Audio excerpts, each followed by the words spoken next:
Você tem sentido odor vaginal, principalmente durante a menstruação ou após a relação sexual?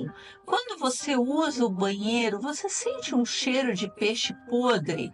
Alguém já te falou que a sua pepeca está com cheiro forte?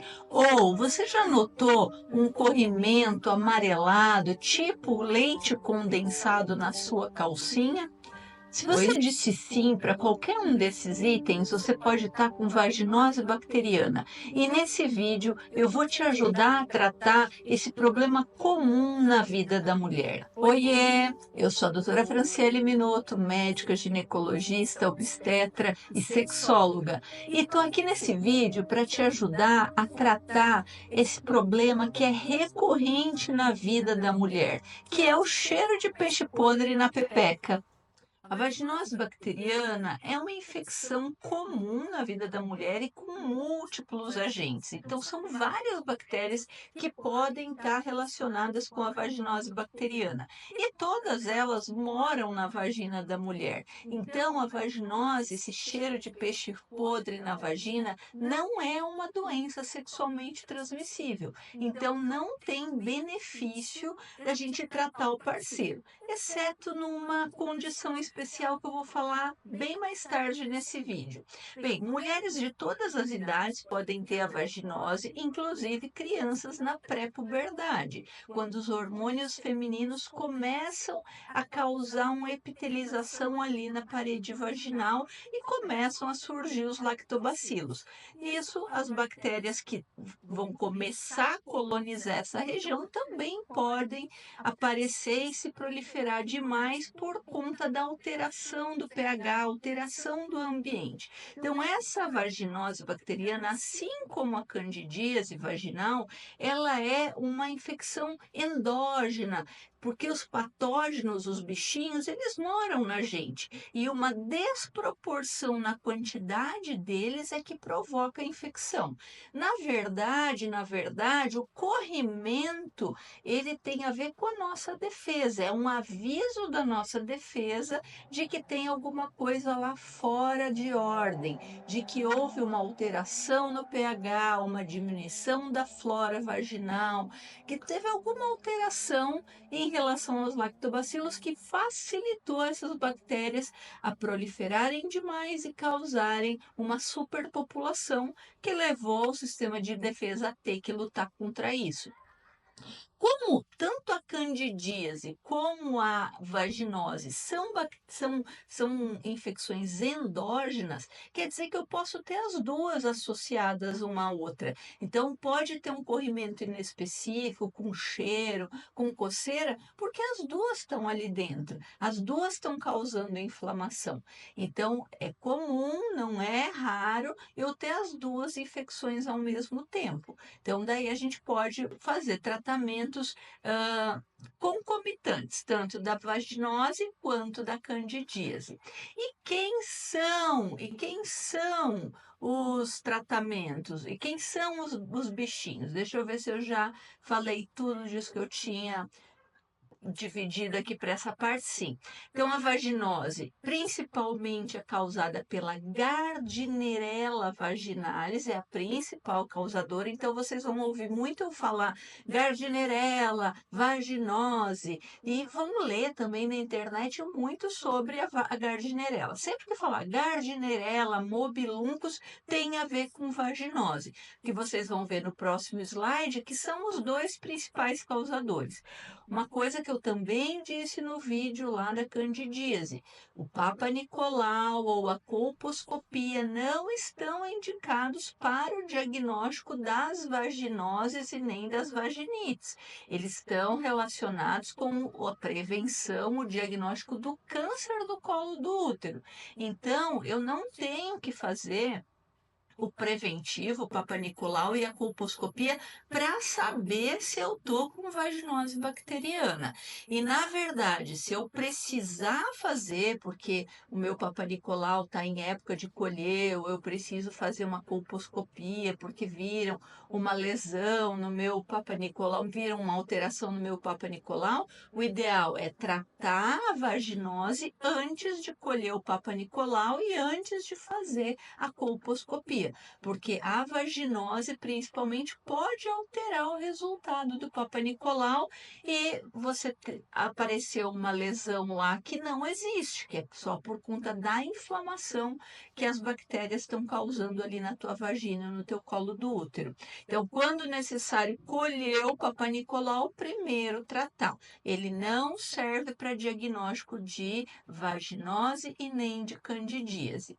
Bem, ficando claro isso, a vaginose, os principais causadores são os bacilos, cocos gram-negativos anaeróbicos, que é a Gardnerella principalmente, seguida pelo Atopobium vaginae, o Mobiluncus, várias espécies de Mobiluncus, bacteroides, várias espécies também, a Provetella, várias espécies, o Mycoplasma, que a gente vai fazer um vídeo só sobre ele nesse canal, o Ureaplasma e o Streptococcus agalati, ou do grupo B, que também eu acho que vale a pena um outro vídeo nesse canal falando dessa bactéria também que atrapalha a gravidez.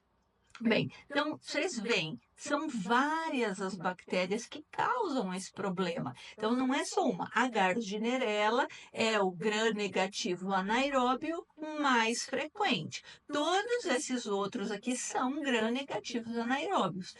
Os mais frequentes, Gardnerella e os Mobiluncos. E esse Atopobium vaginae tem sido encontrado nas vaginoses de repetição. A gente vai falar um pouquinho mais para frente. Bem, por que eu tenho que tratar isso? Porque ela causa complicações, principalmente na gravidez. Na gravidez, ela está relacionada com a ruptura prematura da membrana, que é a popular bolsa rota. E é muito arriscado quando é prematuro, quando é fora, quando é antes das 37 semanas, quando eu rompo a bolsa antes do bebê deixar de ser prematuro. Ela pode dar coriominionite, que é a infecção lá da bolsa, do córion, lá da placenta. Então, isso pode fazer com que entre em trabalho de parto prematuro, dê febre, o bebê tenha aceleração do coração, a gente tenha que interromper a gravidez prematuramente por conta dessa infecção.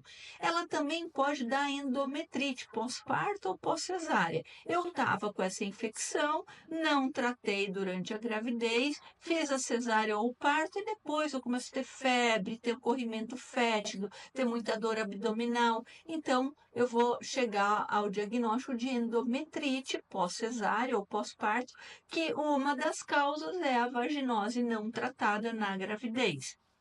Fora da gravidez, a vaginose, por exemplo, eu preciso colocar um DIU, eu preciso fazer um procedimento. Então, eu tenho que tratar a vaginose antes de fazer esses procedimentos. Na verdade, eu posso tratar a vaginose enquanto eu faço o procedimento, mas eu tenho que já ter começado a tratar a vaginose. E ela aumenta o risco de eu pegar uma doença sexualmente transmissível, clamídia, gonorreia, tricomonas, sífilis, inclusive o HIV. E aumenta também a chance de doença inflamatória pélvica, que é outro problema que a gente vai fazer um vídeo aqui nesse canal em breve. E por que fede, né? Todo mundo fica perguntando, mas o que é? Por que esse cheiro de peixe podre? Fede, porque eu vou diminuir os lactobacilos. Nessa diminuição dos lactobacilos, os lactobacilos mantêm o pH da nossa vagina entre 4 e 4,5, que é o pH normal, ideal, natural. Quando eu diminuo os lactobacilos, eles isso faz aumentar o pH, quer dizer, ficar mais alcalino, ficar mais do que 4,5. Quando acontece esse aumento do pH, a Gardnerella e essas bactérias elas vão produzir mais aminoácidos, que é a junção de aminoácidos vai dar uma proteína. Então, elas vão produzir mais aminoácidos e isso vai ser digerido por elas mesmas e essa digestão dos aminoácidos vai gerar duas aminas, a putrescina e a cadaverina. Então, o nome já explica: putrescina de podre, cadaverina de cadáver. Então, tem cheiro de peixe podre ou rato morto, né? Então, essas aminas que são voláteis, o que, que elas são? Ar. Então, vão causar o odor. Quando a gente vai examinar uma mulher que está com Gardnerella ou com vaginose bacteriana, que é a mesma coisa, a gente vai falar, olha, um corrimento bolhoso, essas bolhas são as aminas.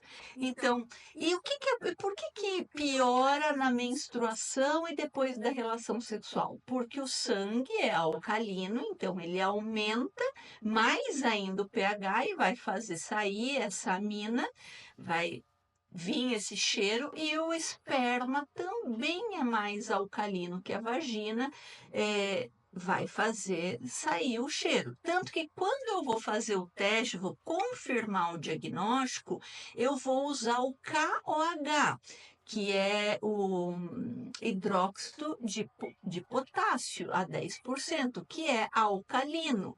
Então, eu vou pingar uma gotinha na secreção e vai vir o cheiro da putrescina e da cadaverina. Então, o que acontece na menstruação e na relação sexual é que o esperma e o sangue menstrual são alcalinos e faz esse odor ficar mais acentuado, ser mais percebido. Como que eu faço para diagnosticar? Então, é o que a gente estava falando. Quando eu estou no consultório e tenho um microscópio, eu geralmente vou usar os critérios de Hansel. Critérios de Hansel são quatro critérios e eu tenho que ter pelo menos três.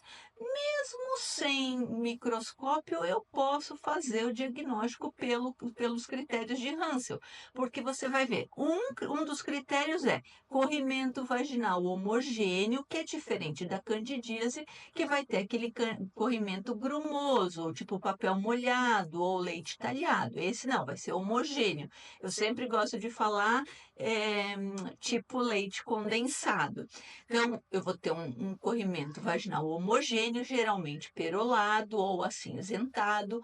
O pH vaginal vai estar mais do que 4,5. E como eu verifico o pH vaginal? Eu tenho fitas de pH, aquelas mesmas que usam na piscina.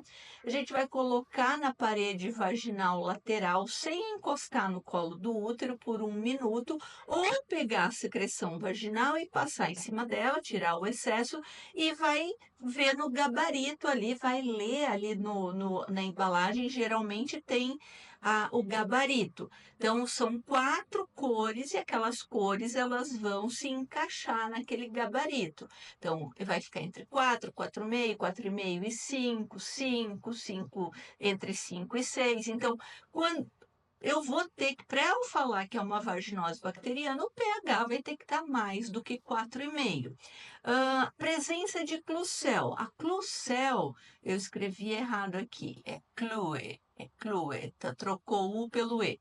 A Klucel é uma célula, que eu vou ver pelo microscópio, que vai estar rodeada de pequenas célulazinhas ao redor, que fica como um colar, que é uma célula sinalizadora da infecção. Então, isso eu vou conseguir ver ao microscópio. E eu tenho o teste, o sniff test, ou o teste das aminas, ou o teste do cheiro, que é aquele do KOH, que eu vou pingar uma gotinha, vou cheirar, e é um cheiro inconfundível, é indubitável a presença da Gardnerella ou da vaginose vindo aquele cheiro com o KOH. Muitas vezes dá para sentir até sem. Já aconteceu comigo, eu estava num avião e a pessoa do lado começou a se mexer e eu senti um cheiro de Gardnerella, porque o meu nariz já é treinado. Quantos anos eu faço isso? Quantos anos eu sinto o cheiro de Gardnerella? E daí ela mexeu e mais um pouco, daí eu falei, putz, ela tá. Eu falo ou não falo? Porque não é que dá para todo mundo sentir, não dá para todo mundo sentir. Mas se você está sentindo, dá para todo mundo sentir.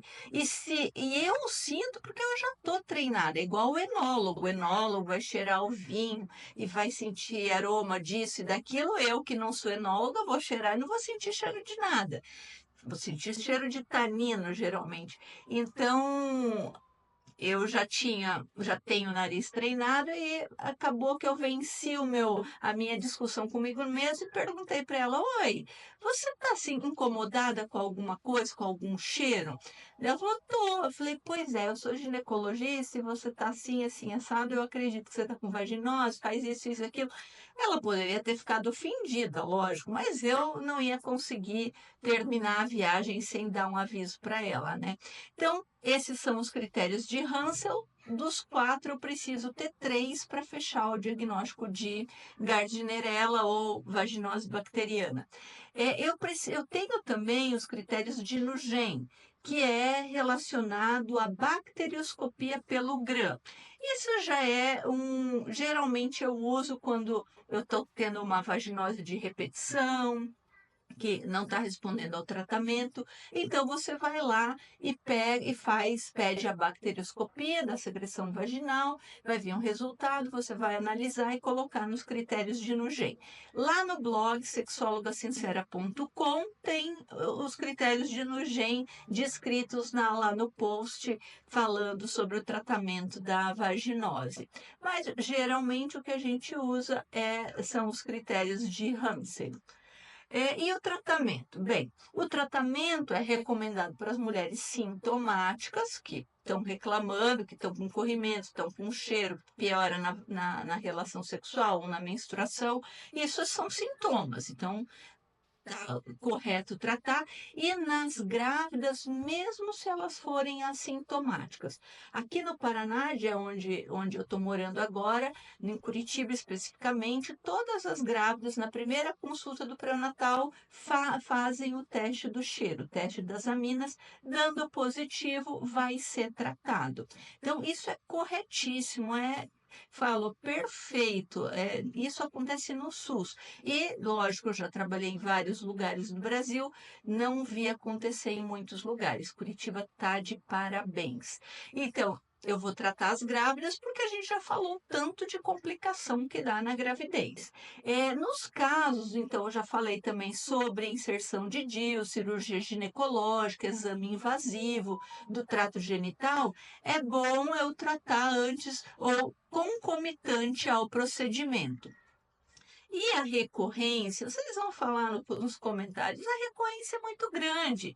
Em 30 a 90 dias, em média, 30% vão ter outro episódio. E nos próximos 9 meses, depois do primeiro, pelo menos 70% vão ter um novo episódio. Então, volta muito. Por quê? Porque elas moram ali na vagina.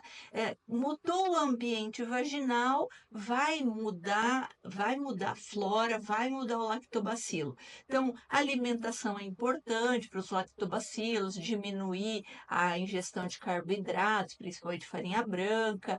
E eu dei as dicas de higiene, uso de calcinha lá no vídeo de candidíase. Se você não assistiu, eu vou deixar aqui no final para você assistir o da candidíase. Lembra que as duas podem estar juntas, né? Eu trato uma, aparece outra, trata a outra, aparece uma e fica nesse ciclo vicioso.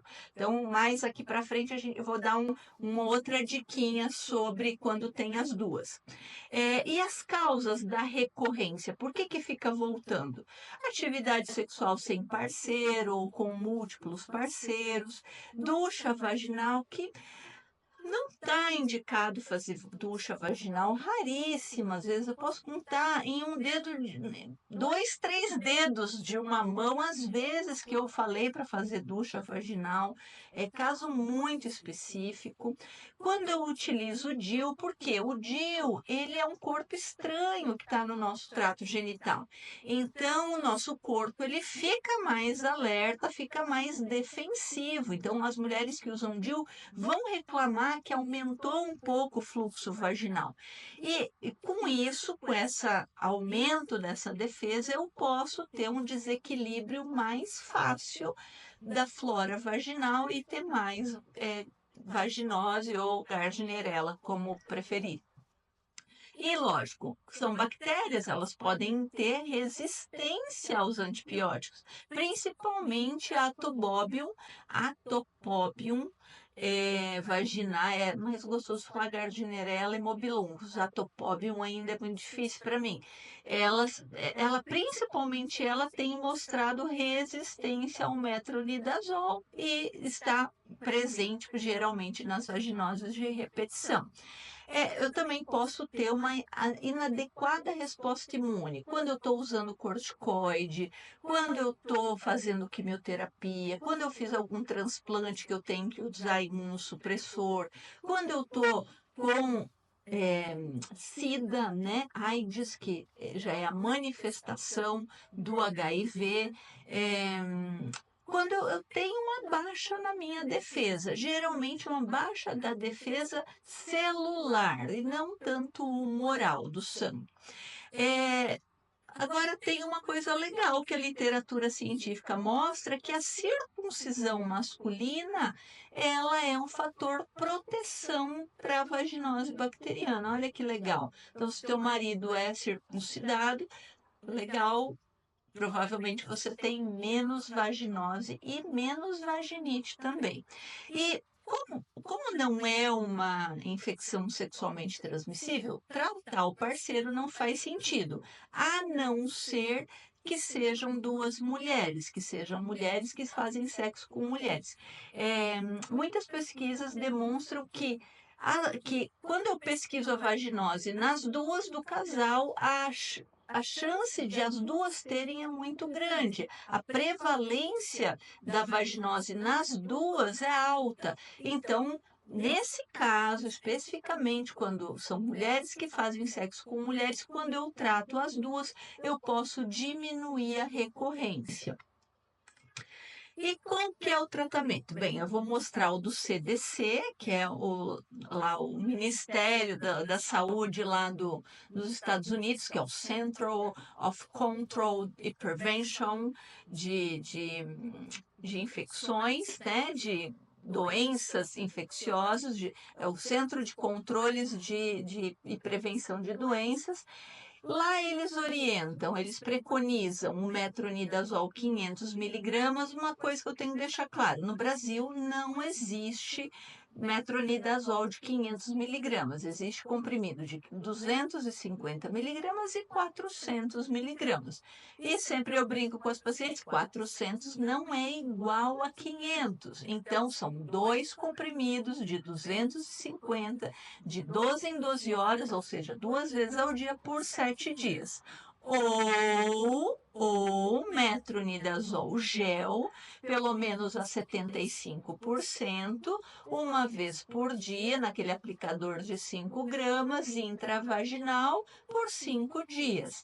Ou a clindamicina creme 2%, ou 20 miligramas por grama, aplicada na vagina à noite, naquele aplicador de 5 gramas, que vai dar 100 miligramas, por 7 noites. No Brasil, a gente tem que mandar manipular essa clindamicina. Antigamente tinha clindamicina, logo que que eu saí da residência, vamos colocar há uns 18 anos atrás, talvez 20 anos, existia clindamicina para comprar na farmácia, a gel. Hoje em dia, pelo menos nos últimos 10 a 15 anos, eu nunca vi mais clindamicina creme para comprar na farmácia.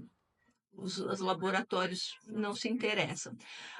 As alternativas do tratamento orientadas lá pelo CDC é a clindamicina, 300 miligramas via oral, 2 vezes ao dia, de 12 em 12 horas por 7 dias, ou a clindamicina óvulo, 100 miligramas. Eu gosto dessa daqui, eu gosto quando eu mando manipular a clindamicina, eu mando manipular os óvulos de 100 miligramas, que daí eu vou usar uma vez ao dia antes de dormir por 3 dias.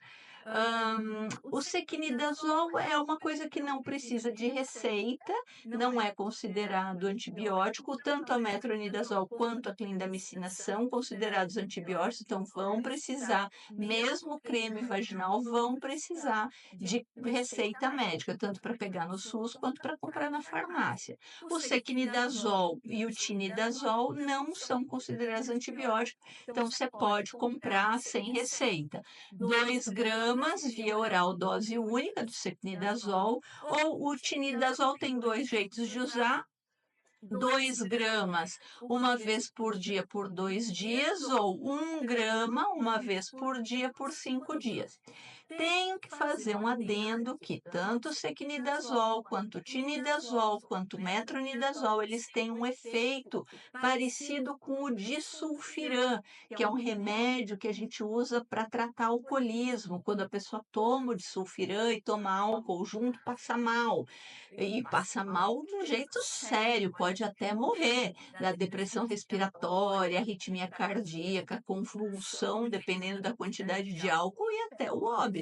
Então, tanto o metronidazol, quanto o sequinidazol, quanto o tinidazol, misturados com álcool, podem dar esse efeito antabuse, que a gente chama. E mesmo sendo dose única, o sequinidazol eu preciso ficar 4 dias sem usar, sem tomar álcool depois que eu uso o sequinidazol. Então, é uma coisa importante. Eu geralmente também oriento quando as pessoas estão usando o metronidazol e o sequinidazol via oral, que não tomem junto com ferro, com nenhum comprimido que contenha ferro, porque o ferro atrapalha a absorção estomacal do remédio, dos antibióticos, do metronidazol, tinidazol e sequinidazol, e também não tomem com leite, e nem com estômago vazio, porque eles dão um gosto de metal na boca terrível. E sempre, né? Tomem com o estômago cheio, mas nunca com leite e nem perto de remédio que contenha ferro. Então, de 12 em 12 horas, quando é o metronidazol clindamicina, dá para ser 8 da manhã, 8 da noite. Lembrando que eles têm efeitos colaterais, esse vídeo não substitui uma consulta médica, evita a automedicação. Se está com eu tô lá no fim do mundo, tô com muito cheiro na vagina, não bebo bebida alcoólica, meu fígado é ótimo, tal. Pode tomar um sequinidazol, dose única 2 gramas? Pode, não beba álcool 4 dias. Mas a chance de recorrência com ele, a taxa de eficácia com ele nos primeiros 30 dias é de 53%. Então, você tem 53% de chance de melhorar com o sequinidazol e 47 de não melhorar. Então, ele também não é tão eficaz quanto o metronidazol e a clindamicina. O Ministério da Saúde do Brasil orienta para o tratamento da vaginose, tanto para grávidas quanto para não grávidas, o metronidazol, 500 miligramas de 12 em 12 horas por 7 dias, ou o gel vaginal. No Brasil, a gente tem o gel vaginal 100 miligramas por grama, que é a 1%, né? 100 miligramas, não, acho que dá 10%, é um creme vaginal mais fortinho. Então, você pode usar ele ao deitar por 5 dias. A segunda opção é a clindamicina, 300 miligramas de 12 em 12 horas, 7 dias.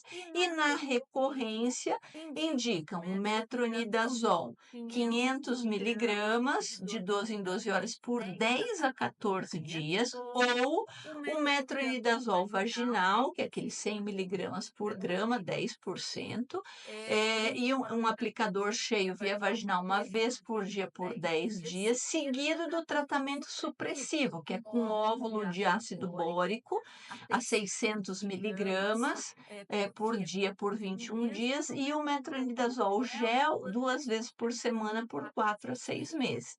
Então, essas são para recorrência. Para as puérperas que estão amamentando, é o mesmo tratamento do que para gestante. Bem, tanto nas vaginoses quanto nas vaginites recorrentes, o que se recomenda é o metronidazol, 2 gramas via oral, dose única, associado com o fluconazol, 150 miligramas, dose única, uma vez por mês, daí entre 4 e 6 meses. Lá no blog eu explico um pouquinho melhor sobre isso. Então, é comum a recorrência, não é porque você é azarado ou porque você não está fazendo tudo errado. É comum a recorrência, pensa depois de um episódio, 9 meses depois, você tem chance de 70% de ter outro episódio. Lá no vídeo da candidíase, do tratamento da candidíase, eu deixei umas orientações de higiene, calcinha, sabonete. Então, volta lá, vou deixar o vídeo aqui no final e vou deixar os links também para você ver sobre calcinha, sabonete íntimo, tal, no final desse vídeo, na descrição desse vídeo. Então é isso, a gente fala mais sobre coisas vaginais, sexuais por aqui. Eu te vejo no próximo vídeo. Um beijo, até o próximo. Tchau, tchau. Um grande abraço.